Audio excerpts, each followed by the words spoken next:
আর কিছুদিন পরেই তারাপীঠের সবচেয়ে বড় উৎসব কৌশিক অমাবস্যা।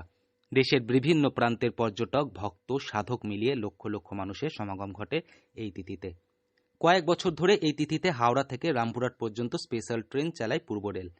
কিন্তু এবার শুধু হাওড়া থেকে নয়, শিয়ালদা, দেওঘর, উত্তরবঙ্গের শিলিগুড়ি থেকে রামপুরহাট পর্যন্ত 4টি স্পেশাল ট্রেন চালানোর জন্য রেলমন্ত্রীকে ইমেল মারফত আবেদন জানান মন্দির কমিটি। তাদের মতে পর্যটকদের সুবিধার জন্যই এই আবেদন, সেই সঙ্গে রেলেরও আয় বাড়বে। কৌশিকী অমাবস্যার সময় অধিকাংশ পুণ্যার্থী রেলপথে তারাপীঠ আসেন। বিগত 2 বছর থেকে রেলপথে 3.5 থেকে 4 লক্ষ পুণ্যার্থী এসেছিলেন। সেক্ষেত্রে রেলের মোটা অঙ্কের আয় হয়েছিল। যাত্রীদের সুবিধার্থে 7 বছর ধরে এই তিথিতে একটি স্পেশাল ট্রেনও চালিয়ে আসছেন রেল। যদিও সেই ট্রেনটি হাওড়া থেকে রামপুরহাট পর্যন্ত চলাচল করে, যা পর্যাপ্ত নয়। মন্দির কমিটির মতে রেল গত কয়েক বছরের হিসেব বের করলেই বুঝতে পারবে কৌশিক অমাবস্যা তিথিতে কত সংখ্যক পুণ্যার্থী আসেন। বহু লোক এই তিথিতে আসার জন্য অগ্রিম টিকিট বুকিং করে রাখেন। ফলে যারা পরে টিকিট বুকিং করতে যান তারা সমস্যায় পড়েন।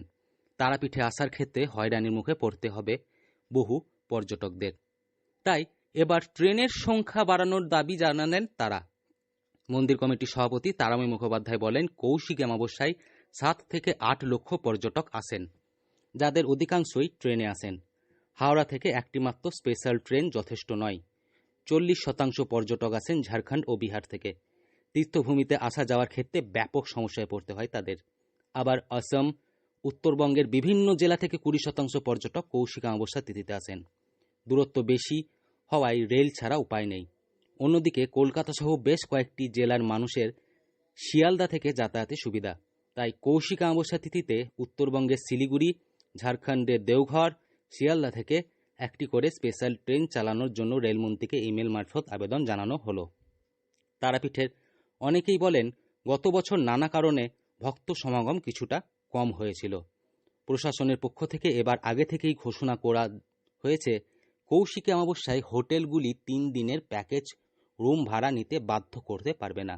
ফলে অনেকেই অমাবস্যার আগের দিন তারাপীঠে আসবেন, পরের দিন পুজো হোম যজ্ঞ করে ফিরে যাবেন নিজের বাড়ি। সেবায়েতেরা বলেন, অনেকের এই সময় তারাপীঠে আসার ইচ্ছে থাকলেও ট্রেনের টিকিট না পাওয়ায় তারা আসতে পারেন না।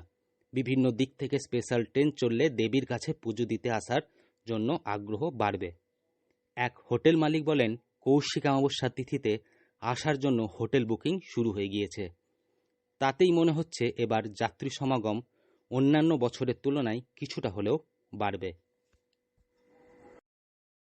বীরভূম থেকে সৌভিক রায় রিপোর্ট, লোকাল 18 বাংলা।